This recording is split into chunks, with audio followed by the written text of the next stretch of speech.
ಇವತ್ತು ಮೊದಲನೇ ಸಂಘಟನೆ ಸಭೆ ನಮ್ಮ ಯಾದಗಿರಿ ಜಿಲ್ಲೆಯಲ್ಲಿ ಇವತ್ತು ನಾವು ಮಾಡ್ತಾ ಇದ್ದೀವಿ.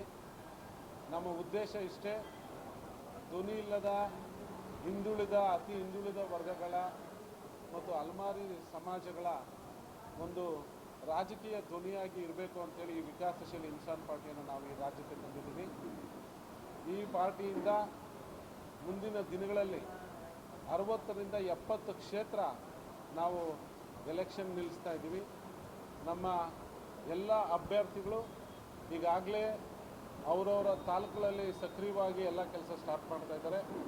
ಮುಂದಿನ ದಿನಗಳಲ್ಲಿ ಈಗೇನು ನಮ್ಮ ಹಿಂದುಳಿದ ವರ್ಗಗಳ ಓಟ್ ತಗೊಂಡು ನಮಗೆ ನ್ಯಾಯ ಮಾಡ್ತೀವಿ ಅಂಥೇಳಿ ನಮಗೆ ಮೋಸ ಮಾಡಿ 8 ವರ್ಷ ನಮ್ಮ ಒಂದು ಓಟ ಬಳಸ್ಕೊಂಡು ರಾಜಕೀಯ ಜೀವನ ಮಾಡಿ ಮುಖ್ಯಮಂತ್ರಿಗಳಾಗಿ ಇವತ್ತೇನು ಇಳಿದೋದ್ರು, ಅದೇ ರೀತಿಯಾಗಿ ಮುಂದಿನ ದಿನಗಳಲ್ಲಿ ನಾವಿನ್ನು ಕಾಯಕ್ಕೆ ತಯಾರಿಲ್ಲ.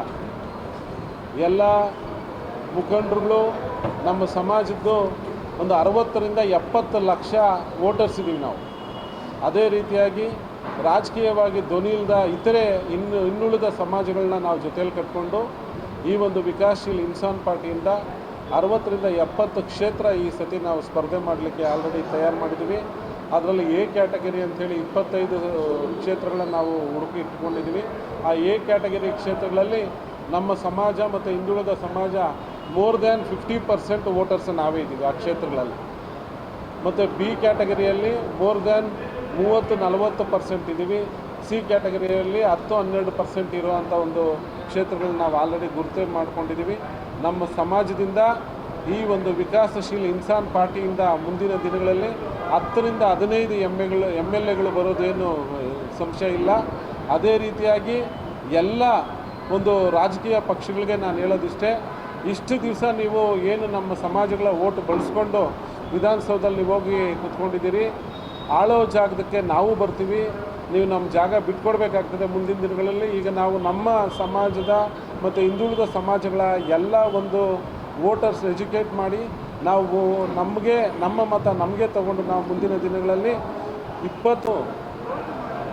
ಇವರು ನಮ್ಮ ಸಮಾಜ ಈ ರಾಜ್ಯದಲ್ಲಿ 60-70 ಲಕ್ಷ ವೋಟರ್ಸ್ ಇದ್ದೀವಿ. ನಮ್ಮ ಸಮಾಜದಿಂದ ಒಂದು 4-5 MLAಗಳು ಬಂದರೆ ಮುಂದಿನ ದಿನಗಳಲ್ಲಿ ದೊಡ್ಡ ಹೊಡೆತ ಆಗುತ್ತೆ ಅಂತೇಳಿ ನಮ್ಮ ಸಮಾಜದಲ್ಲೇ ಹೊಡೆದಾಳೋ ರೀತಿ ಮಾಡಿ ಒಂದು MLAನೂ ಬರೆದಿರೋ ಥರ ನೋಡ್ಕೊಂಡಿದ್ದಾರೆ ಸರ್.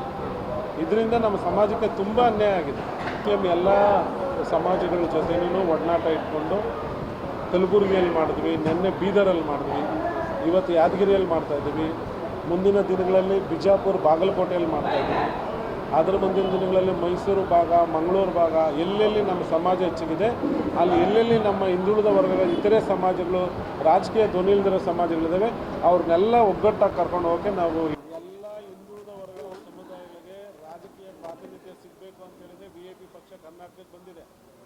ಆಯಾ ಅಭ್ಯರ್ಥಿಯ ಒಂದು ಇಂಟ್ರೆಸ್ಟ್ ಮೇಲೆ, ಆಯಾ ಅಭ್ಯರ್ಥಿಯ ಒಂದು ಸಮಾಜ ಸ್ಥಿತಿಗತಿಗಳ ಮೇಲೆ ನೋಡಿಕೊಂಡು ನಾವು ಎಲ್ಲ ಜಾತಿಗೂ ಟಿಕೆಟ್ ತಿಂಗಳು ಒಳಗಡೆ 1 ತಿಂಗಳು 30 ದಿವಸ ಟೈಮ್ ಕೊಡ್ತಾ ಇದ್ದೀವಿ. 30 ದಿವಸದಲ್ಲಿ ಇಲ್ಲಿ ಜಿಲ್ಲಾ ಬಾಡಿ ರಚನೆ ಆಗುತ್ತೆ.